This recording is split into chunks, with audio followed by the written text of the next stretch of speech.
السلام عليكم ورحمة الله وبركاته. ازيكم حبايبي، عاملين ايه؟ يا رب تكونوا بخير وبصحة وسلامة. احبكم في الله. النهاردة احنا هنخزن مع بعض ورق العنب، على اساس ان بينفع في الشتاء نعمل شوية ورق عنب جنب شوية فلفل، فبيبقى لذيذ وجميل ومحبوب. اول طريقة لورق العنب في تخزينه ليه 3 طرق. احنا اول طريقة اللي احنا هوريها لكم دي، اللي هي هتتعان في الفريزر. احنا هتتعان في الفريزر ان انا هجيب كيس كده سليم نضيف كده، وهلبسه بالعلبة بتاعت الايس كريم، بس ده صغير، هجيب كيس اكبر شوية. انا جبت الكيس اهو ولبسته ليها اهو. دي العلبة دي بتاعت ايس كريم، وهنبتدي نحط العنب كده متستف كده اهو، وعينين العيدان بتاعته. بسم الله الرحمن الرحيم. ده اللي بيتعمل في الفريزر. ما ينفعش في الفريزر اعين ورق عنب في كيس بلاستيك، هيتكسر. لازم احطه في علبة واقفل عليه، واطلع العلبة اسيبها شوية لما تفك، وبعدين ادلق عليها مية مغلية بعد ما تشطفيه طبعا وتغسليه.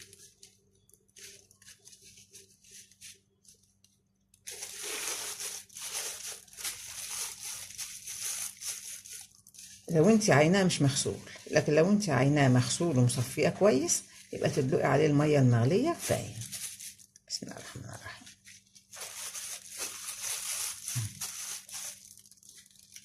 انا بصراحة بغسله بتاع اللي في الفريزر، بغسله وانشفه كويس قوي واحطه تحت المروحة، وبعدين احطه في العلبة كده، وبطلع العلبة اسيبها تفك، وبعدين احطها في حاجة ألمونيوم واحطها ادلق عليها مية مغلية.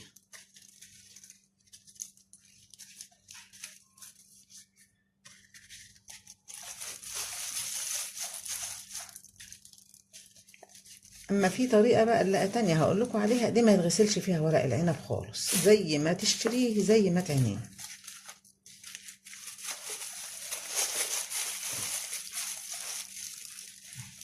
نستف فيه كده اهو،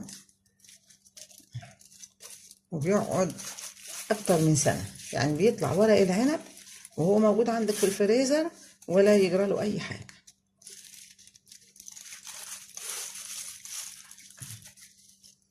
نستف ونطبقه بالراحه كده ونحط.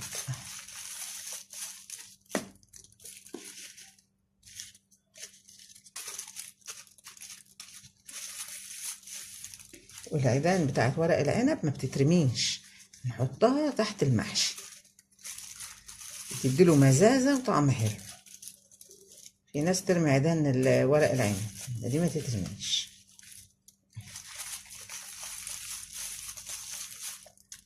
لما نكبس فيها كده لما تتملي على اخرها، نعمل الكيس بقى ونقفله عليها كده اهو. كده احنا قفلنا عليها بالكيس اهو. هنسيبها شويه كمان، هنسيبها كمان شويه.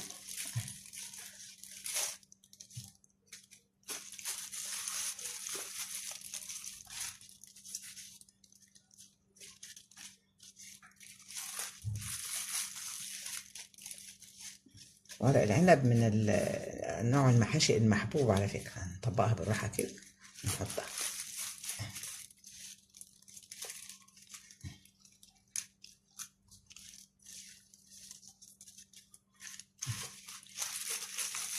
بس كده تمام اهو.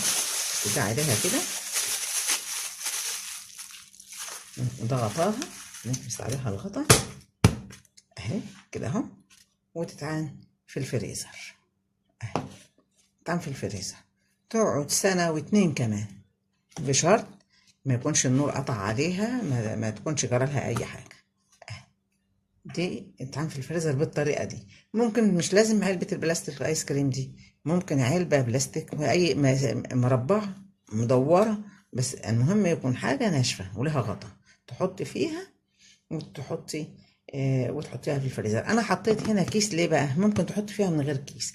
انا حطيت هنا كيس ليه؟ لان انا ما بحبش البلاستيك الازرق الملون ده، انا بحب البلاستيك الشفاف الابيض. فحطيت الكيس علشان يبقى نظيف. كاس نعين فيها الاكل في التلاجة، رحت ملبساها كيس شفاف ابيض وحطيتها فيه. ادي ده نوع من التخزين الورق العنب، وده اسهل حاجة، اسهل. النوع التاني بقى من التخزين اللي هو نوع ورق العنب المخلل اللي احنا بنشتريه من السوبر ماركت. هنجيب ورق العنب هنحطه في البطرمان هنا، هوريكم ازاي برضو هو متستف كده، برضو نستف كده ونحط.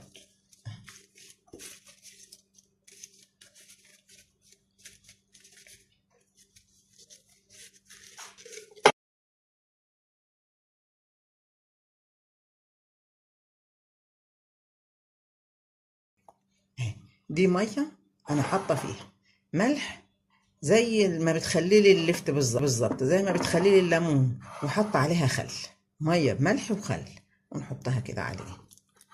بسم الله الرحمن الرحيم.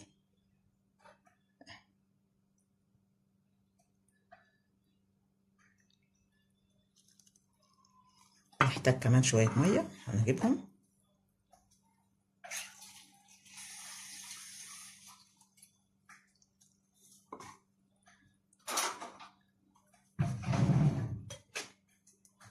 نحط عليها ملح،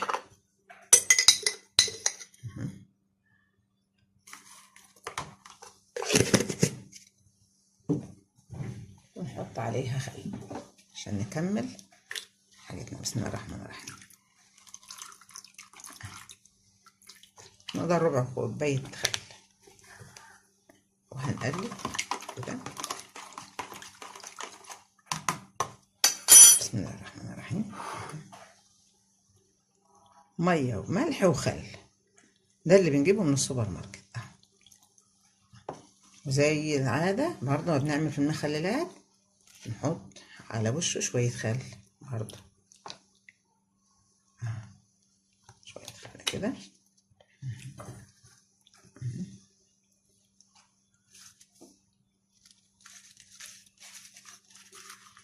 كمل كده. وبعدين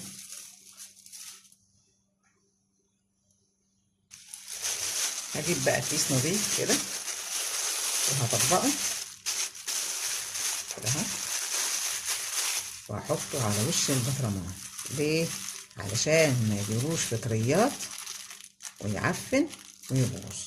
اهو اهو كده اهو، ده متخلل اهو، ده ورق عنب متخلل زي اللي بنجيبه من السوبر ماركت اهو. ده كده مخلل اهو، زي اللي بنجيبه من السوبر ماركت المخلل. دي الطريقة التانية. عملنا ادي طريقة اهي اللي هي في الفريزر، ودي طريقة التانية اهي. فاضل الطريقة التالتة هقول لكم عليها. الطريقة التالتة بقى يكون فيها ورق العنب ناشف خالص مش مغسول. وهنعمل ايه بقى؟ هنجيب بقى ورق العنب وهنجيبه نطبقه كده، وهنحط بسم الله الرحمن الرحيم كده اهو، المعلقة ننزله كده عشان فتحة البطرمان ضيقة على ايدي. نطبقه كده وهنحطه كده.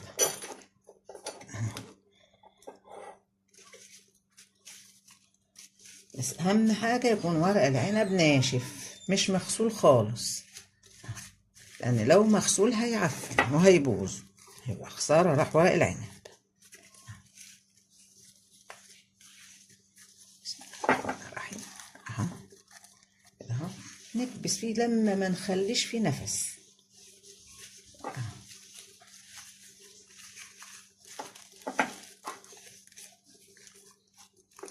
شايفين بقى بدوكوا على اخر ازاي اهو.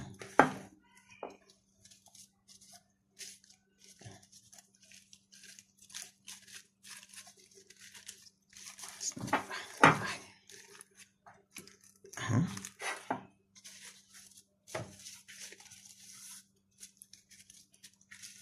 حبة كده على الاخر اهو، شايفين اهو مبقاش فيه هوا خالص.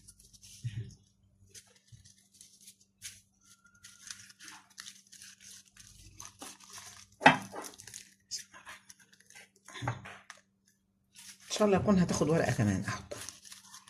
اهو.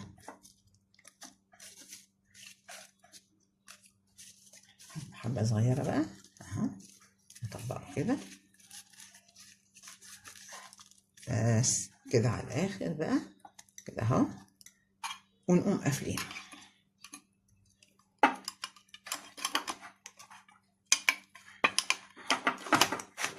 اهو بس كده. ويتحط بقى في مكان ضلمة، تحط في كرتونة، والكرتونة تتحط في دولاب المطبخ او تحت الدولاب او تحت السرير. ده كده من غير اي حاجة يتعمل كده. بس للأمانة انا ما بحبش الطريقة دي، لان ورق العنب فيها بيبقى قاسي شوية، بيبقى ناشف، بضطر ادوس عليه. ده بسلقه عادي، احطه يتسلق. بس ما انا ما بحبهاش للامانه يعني. طريقه الورق العنب دي انا ما بحبهاش. انما طريقه الورق العنب المخلل دي، احنا عملنا اللي في الفريزر اهو، وعملنا ورق العنب المخلل زي اللي بيتباع في السوبر ماركت اهو، وعملنا ده اللي بيتعبى من غير حاجه خالص وتشال في مكان ضلمه اهو.